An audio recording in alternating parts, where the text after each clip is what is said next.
অঙ্কের সংখ্যা সমান না? 6টি করে অঙ্ক আছে, হ্যাঁ?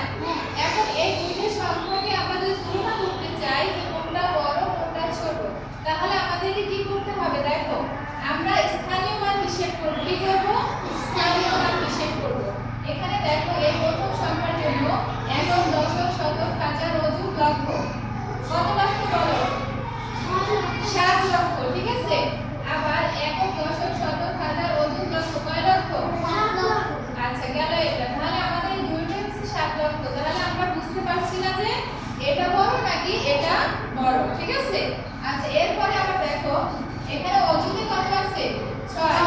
এখানে কত আছে? 6। তাহলে এই দুটোও সমান। তাহলে কি বোঝা যাচ্ছে না যে কোনটা বড়? যাচ্ছে না। এরপরে কত আছে? এখানে 5। এখানে কত আছে? 9। এখন এই দুটো কি সমান? না।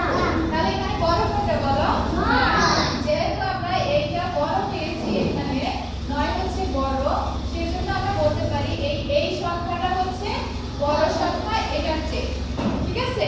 তাহলে আমরা কোন চিহ্ন বসাবো বলো? এই চিহ্নটা। যেহেতু এইটা ছোট, তাহলে এই কোণাটা থাকবে কি এটার দিকে, ছোটর দিকে। আর যেহেতু এই সংখ্যাটা বড়, তাহলে এটার মুখটা থাকবে বড়টার দিকে। বুঝছো? তাহলে এক অঙ্কের সংখ্যা যদি সমান থাকে, তাহলে আমরা কি সিস্টেমে করব? এরকম স্থানীয় মান হিসাব করে করে তারপরে আমরা তুলনা করব, ঠিক আছে? আচ্ছা, এরপর 2 নম্বরে দেখো এখানে কি বলছে? অঙ্কের সংখ্যা যদি ভিন্ন থাকে, অঙ্ক যদি একই সংখ্যা না থাকে এখানে, ঠিক আছে?